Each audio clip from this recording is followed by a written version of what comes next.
La dette odieuse de l'Afrique, comment l'endettement et la fuite des capitaux ont saigné un continent. C'est le titre d'un ouvrage récemment paru.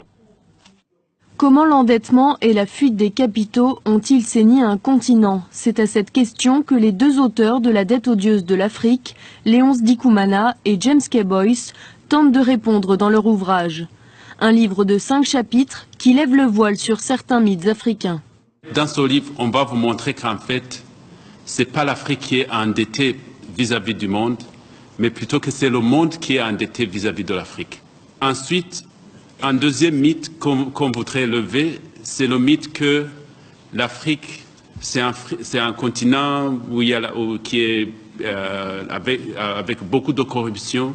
On va vous montrer en fait que il en faut deux pour qu'il y ait corruption. Donc, s'il y a des Africains qui sont corrompus, il y a des non-Africains qui doivent être corrompus. La fuite des capitaux est également, selon eux, l'un des fléaux qui frappent le continent, empêchant les États de profiter de leurs propres ressources pour développer les secteurs éducatifs, sanitaires, mais également les infrastructures. Ce qui fait que le mythe que l'Afrique ne peut pas réduire la pauvreté, c'est un mythe qui est créé par le drainage des ressources de l'Afrique. L'Afrique peut, avec ses moyens, avec ses ressources, en fait, éradiquer la pauvreté si on arrivait à garder les ressources de l'Afrique sur le continent. Donc c'est aussi un mythe, le mythe que l'Afrique ne pourra jamais être développée. La mauvaise gestion des affaires et les erreurs d'investissement sont souvent pointées du doigt pour expliquer l'endettement chronique du continent, des arguments jugés peu convaincants et balayés d'un revers par les deux écrivains. Alors on va parler pour finir des pays du tiers-monde, parce que alors là, le système dont je viens de vous parler, il est merveilleux parce que bon, c'est très bien d'endetter une belle-sœur dans une petite ville, c'est très bien d'endetter une grosse entreprise dans une capitale, mais le top du top, c'est d'endetter tout un pays d'un coup. Et là, il y a des spécialistes de ça, il y a le Fonds monétaire international, il y a la Banque mondiale, il y a l'OMC, qui ont des individus, des équipes particulières qui vont dans les pays pauvres, en général où on peut trouver des ressources qui sont utiles aux pays riches, des ressources minières, des ressources géologiques, des ressources énergétiques, du pétrole, etc. Et on dit aux dirigeants de ces pays, est-ce que vous savez que vous êtes assis sur des montagnes de profits? Mais comment vous allez faire pour les tirer du sol, pour les extraire? Vous n'avez pas d'usine, vous n'avez pas de route, vous n'avez pas d'ouvriers, vous n'avez pas de savoir-faire, vous n'avez rien. Et pourtant, Dieu sait que vous pourriez vous enrichir, et enrichir votre population.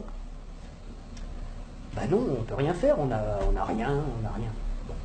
Ben écoutez, nous, on est le FMI, on est la Banque mondiale, on peut vous prêter des milliards de dollars. Et avec vos milliards de dollars qu'on va vous prêter, vous allez pouvoir exploiter vos ressources et nous rembourser haut la main sans problème. Mais il y a une petite clause dans le contrat de prêt, et de toute façon vous ne pouvez pas y couper, c'est que vous allez avoir besoin de routes, vous allez avoir besoin d'un port pour que les pétroliers puissent aborder, vous allez avoir besoin d'un pipeline pour aller des puits de pétrole au port, vous allez avoir besoin de soldats pour protéger le pipeline des terroristes, donc on amènera aussi quelques soldats, et vous allez avoir besoin de beaucoup d'argent pour financer tout ça. Et à qui vous allez acheter tout ça? Où sont vos entreprises? Mais on vous a dit, on n'a pas d'entreprise. Ah bon? Ben écoutez, c'est pas grave, nous on en a. En Occident, beaucoup, on en a plein. On a Halliburton qui fabrique des usines, on a Areva qui a besoin d'uranium, on a Bouygues qui fabrique des autoroutes, des ports, tout ce que vous voulez, on va vous faire ça aux petits oignons, pas de problème. Et c'est comme ça que ça marche. On vous prête 15 milliards, sous réserve que vous fassiez travailler nos entreprises, et de toute façon, vous ne pouvez pas faire autrement. Donc regardez bien ce que ça fait au point de vue monétaire. Il y a 15 milliards qui sont créés ex nihilo par le Fonds monétaire international et la Banque mondiale. Le Fonds monétaire international, c'est un organisme qui récupère quelques dépôts de la plupart des pays de la planète qui servent de garantie pour faire des crédits, des prêts aux pays sous-développés. Donc il y a 15 milliards qui partent de la Banque mondiale et qui vont sur les comptes du pays sous-développé. Et aussitôt ces 15 milliards-là qui sont dans le pays pauvre, ils retournent dans le pays riche pour aller payer des entreprises occidentales qui vont dans le pays pauvre faire du boulot, construire des trucs.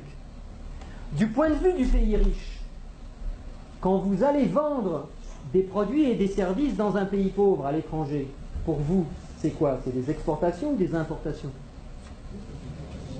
Des exportations. Voilà. Je vais aller exporter une usine, Areva, moi français. J'exporte une usine, j'exporte du travail, j'exporte des chars, j'exporte des fusils, j'exporte des outils, de l'outillage. Donc, ce qui est génial, c'est que les 15 milliards qui sont partis des pays occidentaux, qui sont allés dans le pays pauvre, il y a des services qui sont exportés par les pays occidentaux envers les pays pauvres, et l'argent, qu'est-ce qu'il fait? Il revient dans les pays riches, les 15 milliards, ils reviennent. Bon. Et donc les 15 milliards, c'est comme si on avait eu une belle-sœur qui avait emprunté 15 milliards et qui nous les distribue, puisque les ouvriers des entreprises des pays occidentaux, les actionnaires des entreprises des pays occidentaux, ils vont avoir plus d'argent grâce à ces 15 milliards qui reviennent. Donc ils vont les dépenser dans l'économie, ça nous fait des transactions nouvelles, de l'emploi nouveau, qui va ruisseler dans notre économie. Mais c'est pas tout à fait comme si c'était des belles-sœurs qui les avaient empruntées, parce que les belles-sœurs, il aurait fallu qu'elles rendent les intérêts, et donc qu'elles reprennent leur argent et qu'elles en reprennent le double, et que nous, on ait des nouveaux emprunteurs qui arrivent pour payer les intérêts des nouvelles belles-sœurs. Là, non. C'est qui la belle-sœur qui paye les intérêts? C'est les pauvres. C'est les pays sous-développés. Et donc, on a été leur construire des trucs qui vont nous permettre d'exploiter leur richesse. On a eu de la monnaie en plus qu'on a créée nous-mêmes en la faisant passer par les pays pauvres, mais qui revient chez nous net d'intérêts. Et qui paye la dette, qui paye les intérêts, c'est le pays pauvre. Et ils ont deux solutions. Soit ils empruntent à nouveau le montant des intérêts pour pouvoir nous les rembourser, ce qui double leur dette. C'est pour ça que des fois vous entendez des présidents de pays sous-développés qui disent « Mais c'est pas possible, on l'a déjà payé 15 fois la dette, comment ça se fait qu'il faut qu'on paye encore ?» C'est parce qu'ils ne peuvent pas la créer. C'est parce que pour rembourser des dollars, il faut qu'ils les empruntent. Puisqu'il n'y a que nous, les Occidentaux, qui peuvent créer des dollars pour les endetter. Et donc, soit ils empruntent pour continuer à payer leurs intérêts, soit ils vendent leurs ressources pour presque rien. Ce qui nous permet à nous d'avoir le niveau de vie qu'on a. Et d'avoir les ressources des pays sous-développés, qu'on a bien choisis parce qu'ils étaient riches en ressources dont on a besoin, et d'avoir le niveau de vie qu'on a, et d'avoir de l'essence pas chère, et d'avoir des iPhones pas chers, etc. C'est grâce à ça. Donc il faut réfléchir à ça aussi. Il faut savoir que si on a le niveau de vie qu'on a, c'est parce qu'il y a une prédation sur les ressources de la Terre entière, qui nous profitent.